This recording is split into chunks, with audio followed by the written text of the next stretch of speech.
continent of unknown territory larger than Texas, California, and Arizona combined. Over freezing wastes without people, without life, without vegetation. Nature's most formidable challenge to man. The 4 planes are gassed up. All controls triple-checked. Motors heated. For they face cold as extreme as 60 below. Unrelenting, murderous. Photographic units lead the parade of science to the planes. Each is a flying laboratory. The cameras are the trimetricons and the K-17s that spied out enemy secrets during the war. Now each plane carries 250 pounds of film to record some of nature's last great mysteries. The war's secret radar magnetic detectors are here too, bolted on like bombs. In war, their electronic impulses spotted minefields buried deep under the surface. Now they will read far below the ice, detect and identify minerals, coal, iron, precious ores. Byrd gets the words, "Ready, sir." He boards the leading plane, gives the command, "Take off." Crews hasten to rock the ships and thus free the skis frozen to the ice. Now all the work that has gone before, the planning, the task of preparing ships, of training men, the perilous voyage through the ice, now all of these investments of time and sometimes of suffering are come into focus. Takeoffs for non-stop flights over the desolate, danger-studded wastes of Antarctica. Flights of great distance, the equivalent of, back at home, winging non-stop from the Canadian border to the Gulf of Mexico. Aviation is all important in the Navy's Antarctic exploration, just as aviation is all important in a modern Navy that must be strong under and above the sea, as well as on it.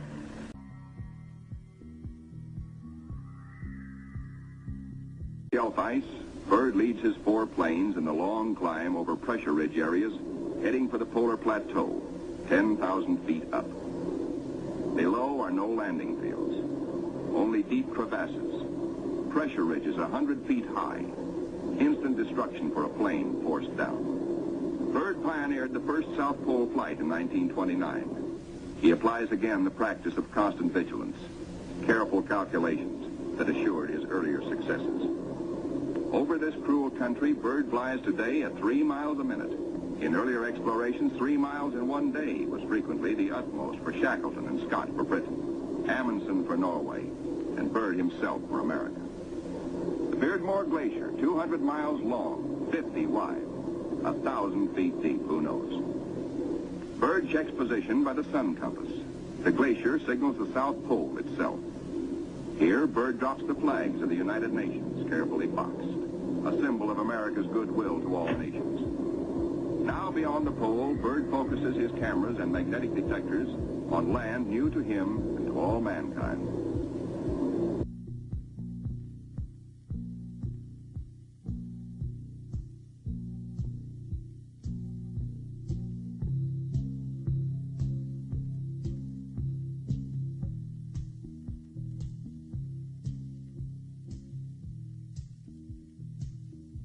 The pilot, Commander David E. Bunger, wipes his frosted windshield, a constant source of trouble in polar flying. He is over the Shackleton ice shelf, named for the great English explorer who kept returning to the Antarctic until death, so often escaped, kept its rendezvous with him. The smooth shelf roughens. Dark rocks, called nunataks, appear above the ice. Then rugged mountain ranges as far as the eye can see. Byrd's planes, deep into the unknown, are the eyes of civilization, recording, evaluating, mapping. Plateaus, mountain ranges, with peaks 20,000 feet above sea level. The trimetricon lenses, clicking overlapping exposures every 3 seconds, photograph from horizon to horizon. Coal, a mountain of coal. Byrd later declares Antarctic mines, if once tapped, could supply the world's coal needs for centuries. These official motion pictures can give only a cross-section of the miles of photographic records accumulated on this expedition by the Navy. The exposed mapping film will take 5 years to assemble. Amplifying these are the radar magnetic detectors, accurately recording mineral discoveries of immense value for the future use of all mankind. England, Norway, South Africa, Australia, New Zealand, South American countries, and Soviet Russia are claiming Antarctic territory. The United States recognizes no claim, and so far has made no formal claims for itself. But international policies cannot concern the Admiral now. His duty is to keep his flying laboratories functioning, to fulfill his dream of a lifetime. The word "gas half gone, sir," comes from the engineer tabulating fuel tank readings. Byrd radios his pilots, return to base. By the third leg of their triangular course, the planes head back for Little America. Byrd's plane takes the widest swing fuel permits as the lenses of the Trimets continue recording new territory. This is the last big flight. Byrd is determined to record the maximum possible. One by one, the planes swing in over Tent City. Flight operations checks them in and safely down. Plane 2, plane 3, plane 4. But not plane 1. Byrd's plane is yet to be accounted for. Byrd is missing.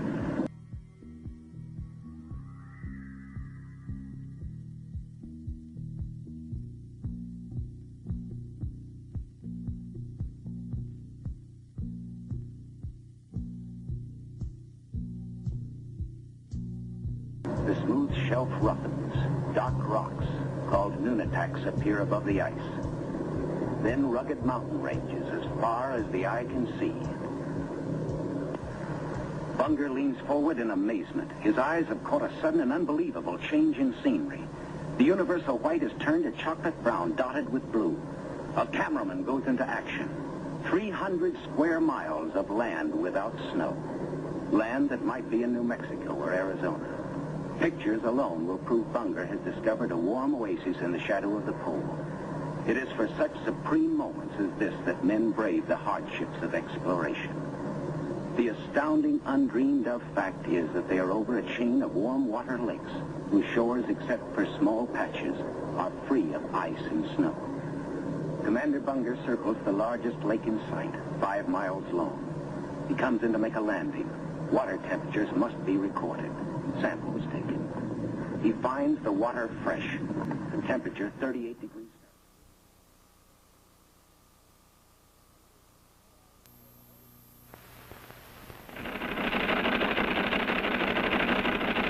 It's time for the Longines Chronoscope, a television journal of the important issues of the hour, brought to you every Monday, Wednesday, and Friday.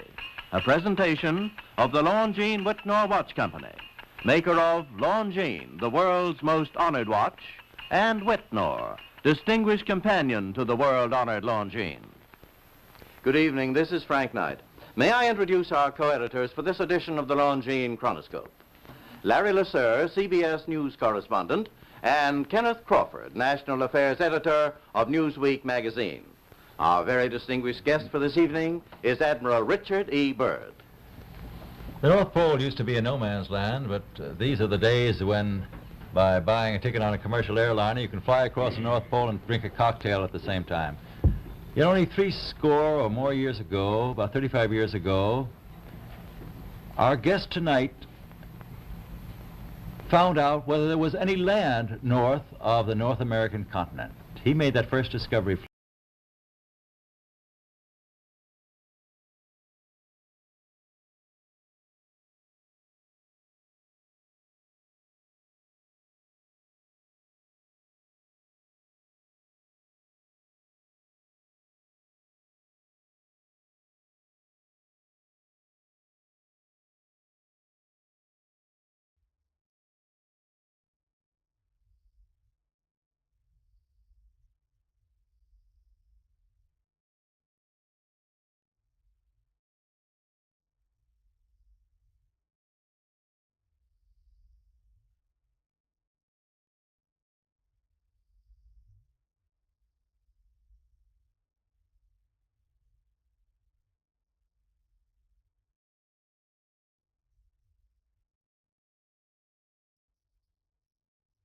Admiral, do you hope to see that?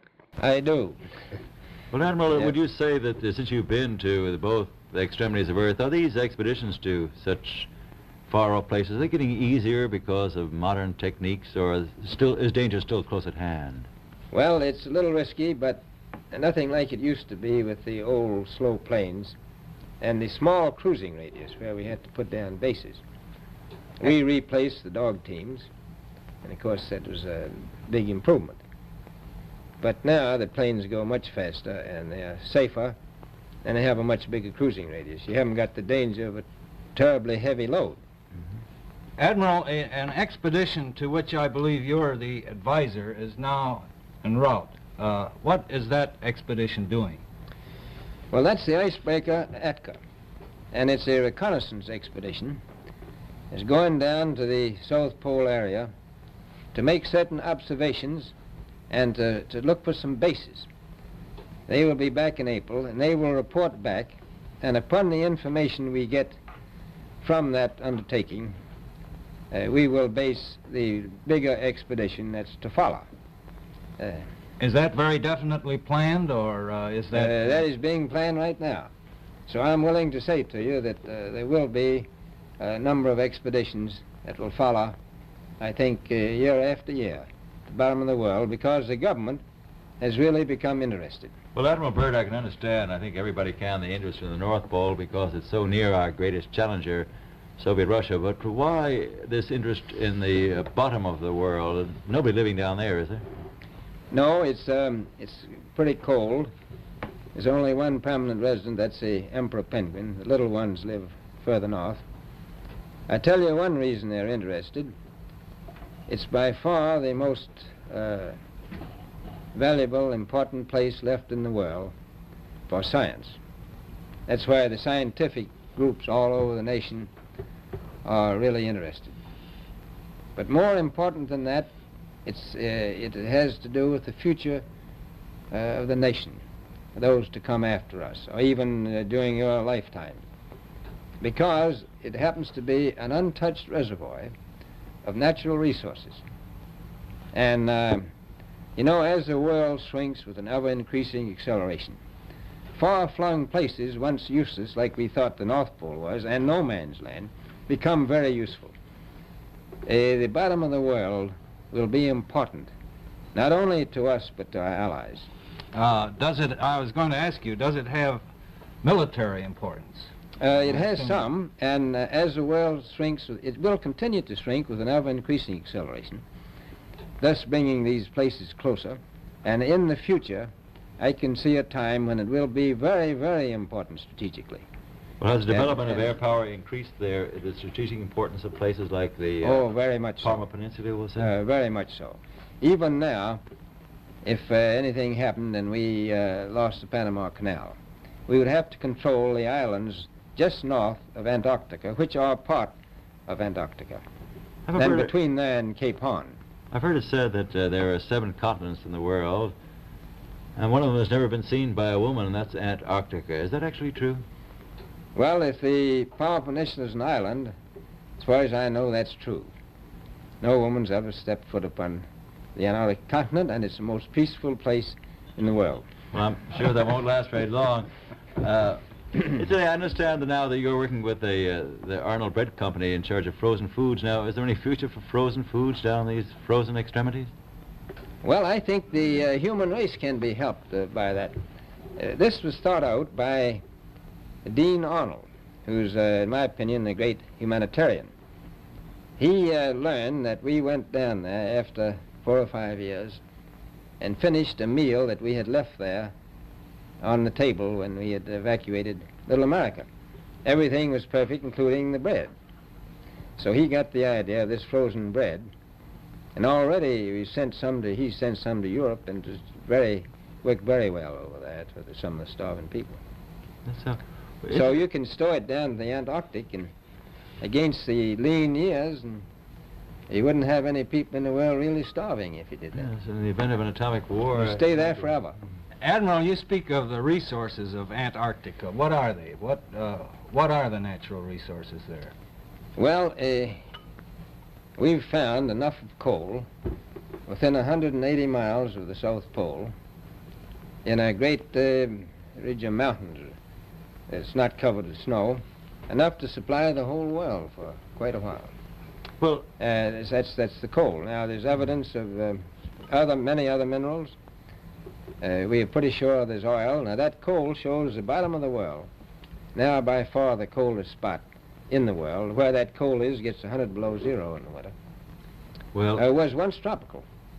So we think there's oil there, and there's evidence, probably uranium there.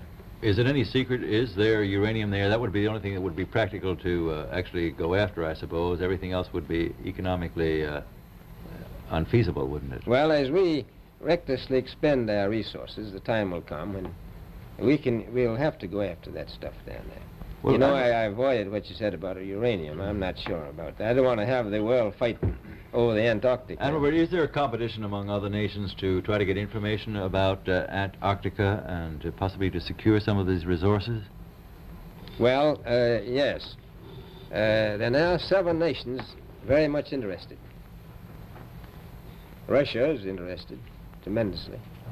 That I'm sure of. Australia has an expedition down there. The Argentine, the Chile, New Zealand, Britain, and so on. Now, you can understand those people down there being interested because they live down there, the New Zealanders, the Argentinians, the Chileans, and Australians. And so we don't do much about claiming anything. Admiral, you make this sound a little crowded. Are there that many expeditions now there or en route there? Well, you know, as I said, it's the most peaceful place in the world, but I don't think it will be for long because of this intense interest on the part of other nations and this nation. Well, Admiral Byrd, are private expeditions a thing of the past? Is expedition and exploration, making expedition and exploration now purely a government function because of the tremendous cost and organization? No, I don't think so. I think down south it may be more or less a thing of the past, but not other expeditions that go. There's a lot of them go north now. This latest expedition now on the way is a government expedition, I take it. Yes, that's the government. Admiral Byrd, may I ask you, is there a great difference between the top of the world and the bottom of the world? There is. Now, the North Pole is the center of an ocean 10,000 feet deep. The South Pole, the center of a plateau, 10,000 feet high. The North Polar Sea is surrounded by continents slightly frozen. The Antarctic continent is surrounded by a belt of ice, frozen seas of at least 1,200 miles thick. Now, the south is a plateau. It gets, in some places, 14,000 feet up. I've been over areas about 13,000, and it's a little bit chilly up there. So there's that big difference between the top and bottom of the world. The North really isn't very cold up there on the Arctic Ocean. Not compared to the South. Admiral Byrd, we often hear it said that our young Americans now aren't as hardy as their forefathers. Do you think that Americans do measure up to the standards, the physical standards and morale standards of the past? I do. I don't believe that. I think they're just as hardy. Well, what would you say was the most valuable factor on expedition? Is it morale, or physical courage, or is it sheer equipment? Well, I've always thought that loyalty was by far the most important trait. The British told me that when I first went down in 28 that I couldn't possibly get through the winter night without a mutiny if I took more than 20 men. But to serve science, I had to take 42 men. Then I took 56 the next time, and so on. And I did find that loyalty was the most important thing during the winter night when it's very hard on your nerves. I think that's best trait. Well, that's a very valuable characteristic at any time. Well, thank you very much, Admiral Byrd. It's been a great pleasure to have you here tonight. It's a pleasure being here.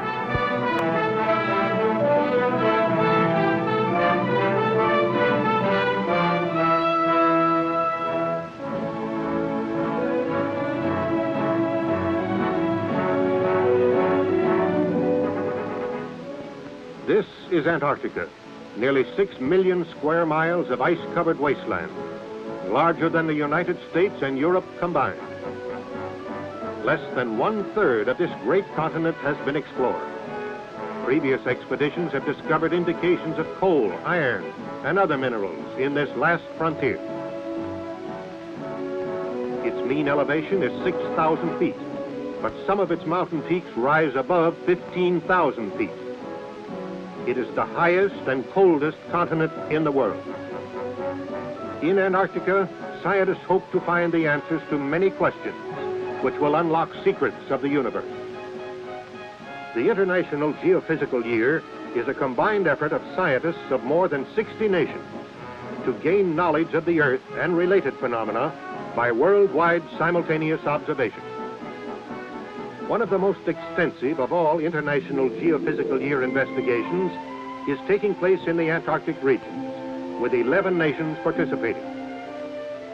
In an effort to help find answers to these questions, the United States Antarctic Programs was conceived, and by direction of the President of the United States, Rear Admiral Richard E. Byrd, veteran polar explorer, was named officer in charge. The Navy was assigned the task of logistic support for the program. Task Force 43 was organized under Commander-in-Chief Atlantic Fleet to implement the operation, which was assigned the code name Operation Deep Freeze. Rear Admiral George Dufek was appointed Commander Task Force 43, with the responsibility to construct bases, operate them, supply and resupply them, and transport scientists to and from Antarctica. The major objectives of Operation Deep Freeze 1 were to establish a main IGY base near the site of the former Little Americas and an air facility at McMurdo Sound, investigate Marie Byrd Land and the South Pole for suitable scientific observation posts, to support a planned U.S. scientific program in the Antarctic, and provide logistic support for the United States participation in IGY.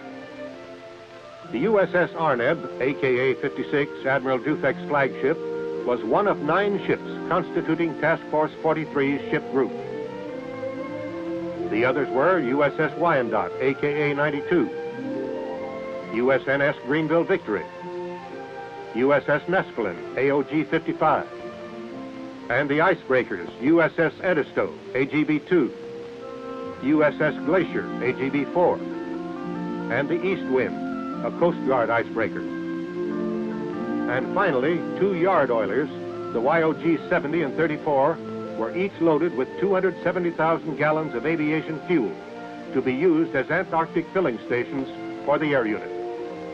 The Task Force Air Unit, Air Development Squadron 6, commanded by Commander Gordon Eby, consisted of 2 R-5D Skymasters, 4 R-4D Skytrains, 2 P-2B Neptunes, as well as 4 de Havilland Otters and 6 HO-4S3 helicopters carried aboard the task force's ships. At the Atlantic Fleet's Construction Battalion Center, Davisville, Rhode Island, a special mobile construction battalion was commissioned by Admiral Dufek, with Commander Herbert Whitney, commanding officer of the unit. These Seabees had the responsibility of constructing all of the bases in the Antarctic.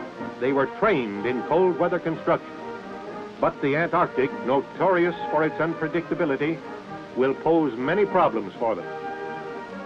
Here, Commander Whitney reads his orders, assigning him as commanding officer. Mrs. Dufek is accorded the honor of carrying Old Glory in the changing of the colors ceremony.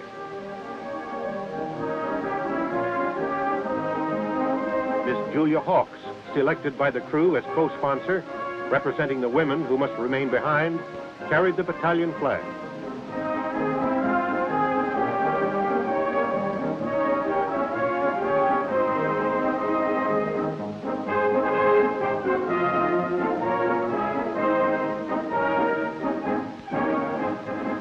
Families and friends are afforded an opportunity to see some of the unique equipment that will be carried on the expedition. It's a 10,000-mile trip down there. And in 3 months, this weasel will be moving across the polar plateau.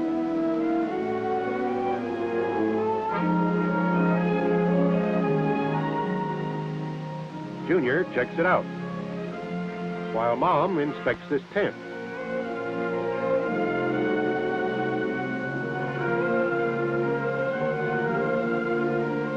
The roller will be used to build airstrips on snow-covered ice fields.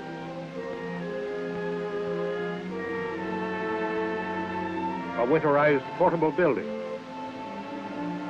This will be used on the trail for a mess hall and radio communication. In August 1955, The task of receiving, packaging, and loading the ships of Task Force 43 began at Davisville, Rhode Island. Here were loaded an estimated 20,000 measurement tons of cargo, bulk petroleum products, and the Antarctic life preservers, sled dogs.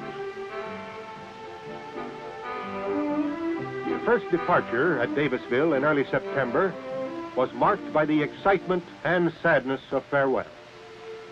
Many of these families will be separated for over a year, and the separation will be spanned only by intermittent mail and wireless communication.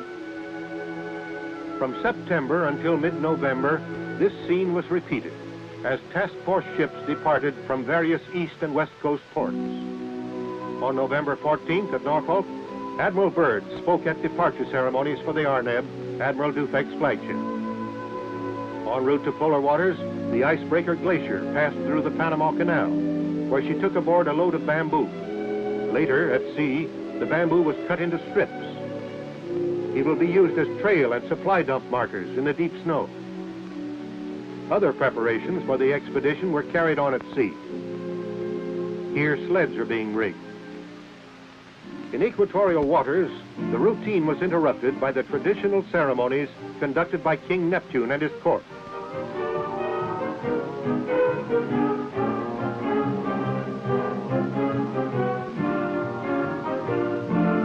The pollywogs were put through the appropriate ritual of initiation required of all sailors crossing the equator for the first time.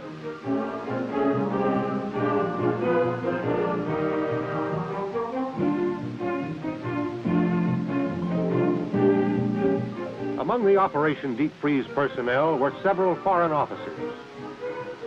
Here they inspect the Navy's newest and most powerful icebreaker.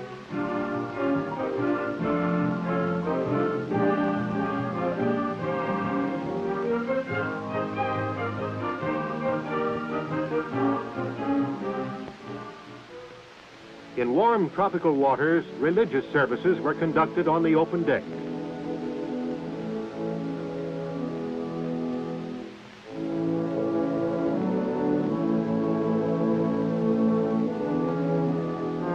And on at least one occasion, the ship paused far out in the Pacific, while crew members took a dip and acquired tans that they hoped would last out the Antarctic winter.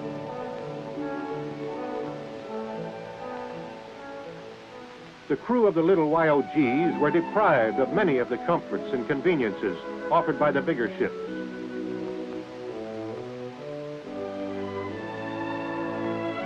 Here a line is shot to the vessel, and a high line is rigged to send supplies across. Two of these vessels were towed to the Antarctic. Life aboard them was rough, wet, and lonely. Thanksgiving Day aboard the ships was celebrated in the South Pacific, far from a supermarket. But the ship's mess tables were amply provided with the traditional bird and trimmings. The USS Glacier arrived at Port Lyttelton, New Zealand, December the 7th, 1955. Here she was joined by Captain Gerald L. Ketchum, Deputy Task Force Commander, and Admiral Byrd.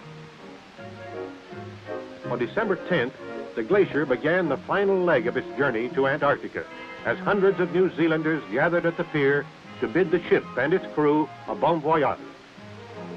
6 days later, the Glacier received her baptism of ice near Scott Island, when she entered the ice pack. December 18th, the task force sighted the Antarctic continent, when Mount Erebus, the only known active volcano in the Antarctic, towering 13,000 feet above McMurdo Sound, came into view. The Glacier moored to the ice, and its helicopter flew a survey party ashore to find an area on the bay ice suitable for a long, flat runway that would support the weight of the large planes of the air unit. Commander Abbey and Commander Whitney surveyed an 8,000-foot strip of ice at the south end of McMurdo Sound. They tested its thickness with a gas-powered chainsaw to determine if the ice would support heavy planes without skis. This site was found to be suitable. It was located immediately north of the 1902 expedition camp of Royal Navy Captain Robert Scott, leader of the second party to reach the pole. Food stores left here by the Scott party over a half-century ago were found to be perfectly preserved and quite edible. The glacier then unloaded vehicles and materials for the establishment of a temporary base camp to support Seabee and air contingents until permanent buildings were completed. Some permanent inhabitants arrived to discharge their ambassadorial duties by greeting and entertaining the visiting delegation from the United States. The emperors are the best-known year-round inhabitants of the Antarctic. Penguins are equipped with built-in toboggans for traveling over the snow. This Adelie penguin rookery was located less than 1/2 mile from the glacier's moorings. With the completion of the airstrip, Captain Ketchum and party transferred to the ice to await the arrival of the Edisto. From this ship, he would direct operations in the area. The USS Edisto arrived soon after the glacier departed McMurdo Sound to furnish logistic support for air operations and construction parties. The offloading began immediately. Supplies, equipment, and materials were unloaded for transportation to the temporary camp and airstrip sites. The sled dogs were happy to be in their element and were eager to go. Surface vehicles began moving materials over the bay ice to the airstrip and permanent base site. December 20, the aircraft made their fly-in, guided along the 2,200 miles by ships stationed at 300-mile intervals. 4 aircraft arrived without mishap. Headwinds forced 4 of the smaller aircraft to turn back to New Zealand. Aircraft have now flown non-stop from a large landmass into the Antarctic continent for the first time in history. The glacier proceeded from its ocean station to Scott Island, and on Christmas Day, rendezvoused with the other ships of the task force north of the ice pack. Rear Admiral Dufek greeted Admiral Byrd as he transferred from the Arnett to the glacier to command the transit of the task force. The mighty glacier led the column through the ice pack. Clearing the pack 4 days later, the task force was met by the Edisto, which led the Wyandotte and Nespelin into McMurdo Sound. The glacier escorted the Arneb and Greenville Victory on to Canaan Bay, 450 miles to the east. December 28th, the Wyandotte and Nespelin arrived at McMurdo Sound and sent a mooring party ashore to bury timbers, called dead men, for attaching the ship's mooring lines. After the long flight from New Zealand, an even more hazardous task was undertaken. Aircraft taxied 30 miles directly to the tanker Nespelin to expedite flight operations and take full advantage of the little remaining good weather. Refueling at the ship, the aircraft were on ice only 4 feet thick, over water 1,800 feet deep. A temporary camp was established and air operations commenced immediately.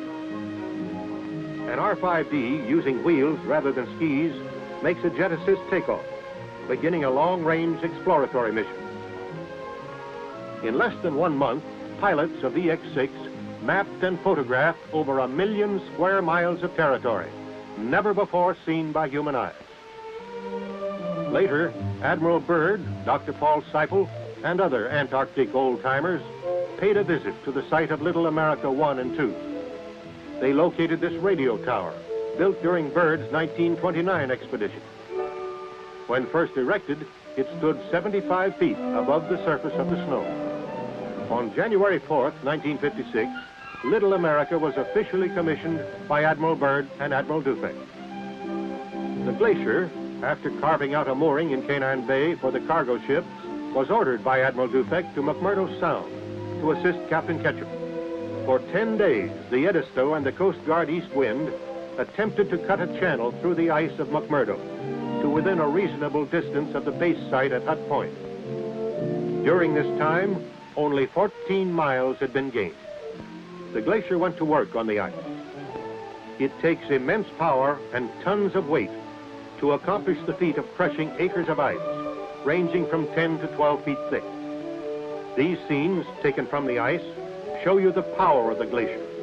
An icebreaker, contrary to popular idea, does not break ice by cutting through it, but is so designed that the bow will ride up on the ice, and in a porpoising action, the sheer weight of the ship crushes and cleaves through the ice. In 48 hours, she came within 6 miles of the base and established an offloading point and a turnaround circle. The 30-mile artery through the ice was named Glacier Channel.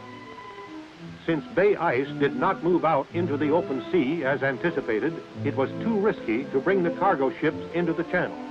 Therefore, the 3 icebreakers were required to shuttle supplies from the ships through the channel to the offloading point. Here at Glacier Point, the cargo is unloaded for transfer to the base site. The unloading operation involved a calculated risk. The Glacier's cargo handling equipment, designed for only 12 tons, lowered a 24-ton D8 tractor. The risk paid off. Cargo moved the 6 miles to the camp, loaded in tractor trains. This operation involved many hazards because of the treacherous bay ice.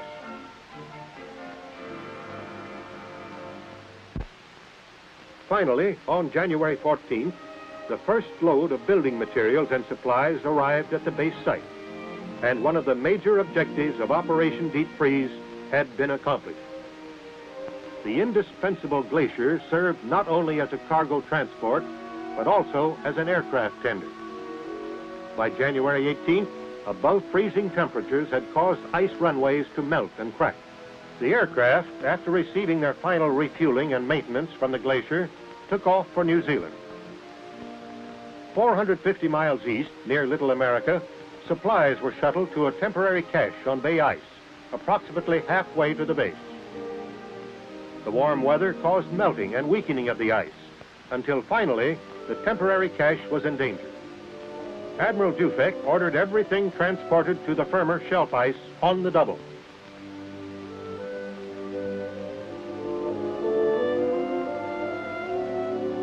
Every available tractor, carry lift, and helicopter was pressed into use.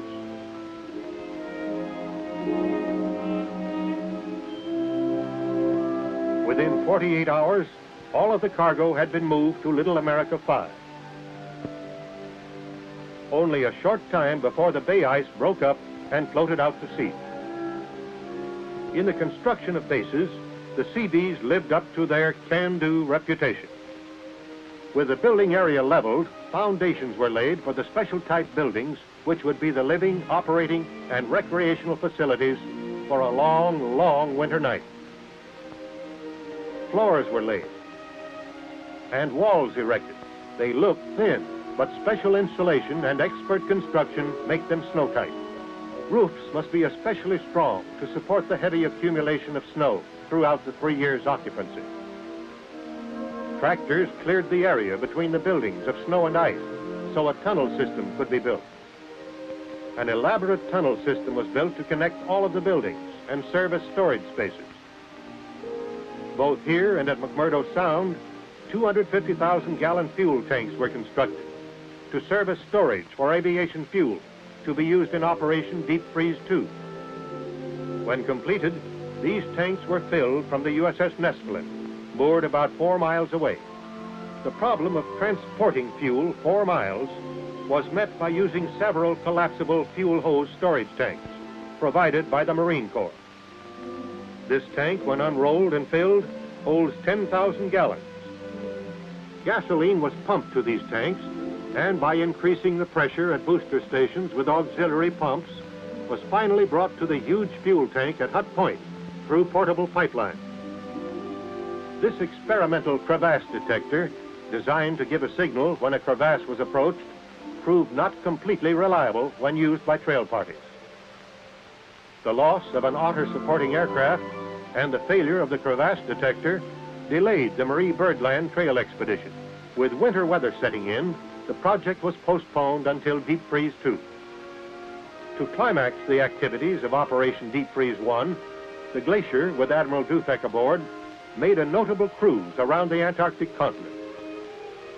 The purpose of this voyage was to locate suitable sites for more IGY stations to be established in later operations. Survey crews returning from surveying a possible site on the Knox Coast experienced the sudden fury of an Antarctic blizzard, a vanguard of the fast-approaching polar winter. Their small craft fought through the icy seas to the side of the glacier and was finally hoisted safely aboard. The Glacier's cruise around the continent brought Deep Freeze 1 to a successful conclusion, and she pointed her bow northward, leaving behind 73 men at the Little America base and 93 sailors and scientists at the Naval Air Facility in McMurdo Sound. With the wintering over party were 1,500 tons of supplies and materials to sustain them through the coming year of isolation from the rest of the world.